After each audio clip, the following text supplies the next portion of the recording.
સુરત શહેરમાં રાત્રે વર્ષ 2012થી શહેરના અલગ અલગ ઇન્ડસ્ટ્રીયલ એરિયામાં 30થી પણ વધુ ઘરફોડ ચોરી કરનાર રીઢા આરોપીને ચોરીમાં ગયેલ મુદ્દામાલ સાથે સુરત શહેરની સચિન પોલીસે ઘરફોડ ચોરીના 2 ગુનાઓ શોધી કાઢીને કાયદેસરની કાર્યવાહી કરી. સુરત પોલીસ કમિશનર અનુપમસિંહ ગેહલોતના આદેશ મુજબ સમગ્ર સુરત શહેરમાંથી ઘરફોડ ચોરી તથા ખૂન લૂંટના ગુનાઓ બનતા અટકાવવા તથા બનેલ ગુનાઓ શોધી કાઢવા માટે જરૂરી સૂચના આપેલ હતી. જે સૂચનાના અનુસંધાને PN Vaghela inspector sir Sachin સુરતના અને ND ડામોર પોલીસ સબ ઇન્સ્પેક્ટરના માર્ગદર્શન હેઠળ સચિન પોલીસ સ્ટેશનના સર્વેલન્સ સ્ટાફના માણસો પેટ્રોલિંગમાં હતા. તે દરમિયાન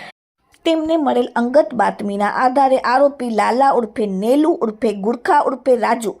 શ્રીહરિ દંડપાની બિસોઈ ધંધો બેકાર રહેવાસી જલારામનગર કલાલની ચાલીમાં પાલીગામ સચિન GIDC સુરત અને મૂળ વતન ગંજામ ઓડિશાવાળાની ઘરફોડ ચોરી કરી મેળવેલ રોકડા ₹80,000 ચોરી કરવા ઉપયોગમાં લીધેલ લોખંડના ઓજારો જેમાં 2 ચીપિયા, ડિસમિસ, હેન્ડ બ્લેડ, આરીની બ્લેડ નંગ 7, લોખંડની જાળી, કાપવાની કેચી, હેન્ડ ગ્લોવ્સ, મોઢે પહેરવાના માસ્ક, કમેરા, વીંટાળવાનું કાપડું, એક ટોપી, નાયલેનની દોરી મળીને કુલ કિંમત ₹85,000ના મતાના મુદ્દામાલ સાથે સચિન પોલીસે પકડીને કાયદેસરની કાર્યવાહી કરીને 2 સચિન પોલીસ સ્ટેશનના ગુનાઓ ડિટેક્ટ કરેલ છે. આરોપી પોતાની ઓળખ છુપાવવા માટે અલગ અલગ પ્રકારના માસ્ક તેમજ કમરના ભાગે રૂમાલ બાંધીને ચોરી કરતો હતો. આરોપીની પૂછપરછ કરતા જણાવેલ કે તારીખ 25/11/2025ના રોજ સચિન હોચીવાલા રોડ નંબર 7 પર આવેલ આધ્યા સિલ્ક મિલ નામની કારખાનાની દિવસ દરમિયાન રેકી કરેલ હતી અને તે રાત્રિના સમયે ઓફિસમાંથી રોકડા ₹1,96,000ની ચોરી કરીને કબૂલાત કરેલ છે.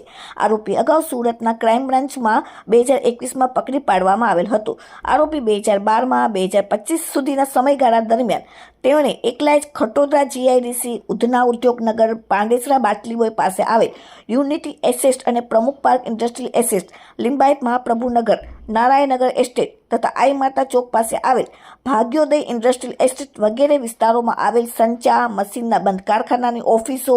સાડીઓના ગોદાઉનની ઓફિસો મળીને કુલ 30થી પણ વધુ કારખાના, ગોદાઉન, ઓફિસોની બારીની લોખંડની ગ્રીલ તોડી, લોખંડની જાળીઓના દરવાજાના કૂચા તોડી, દિવાલમાં લોખંડની નાચ વડે બકોડું પાડી, ઓફિસ અને ગોદાઉનમાં પ્રવેશ કરી, ટેબલના ડ્રોરના લોક તોડીને રોકડા રૂપિયા તેમજ ગોદાઉનમાં મૂકેલ સાડીઓનો ચોરી કરીને કબૂલાત કરેલ છે. હાલમાં આરોપીનો ગુનાહિત ઇતિહાસ મહિન્દરપુરા, ઉધના, ખટોદરા, પાંડેસરા, પૂણા ગામ, લિંબાયત, સચિન એમ 15 જેટલા ગુનાહિત ઇતિહાસ સુરતના પોલીસ સ્ટેશનમાં ધરાવે છે. Bureau report, daily India TV, Surat.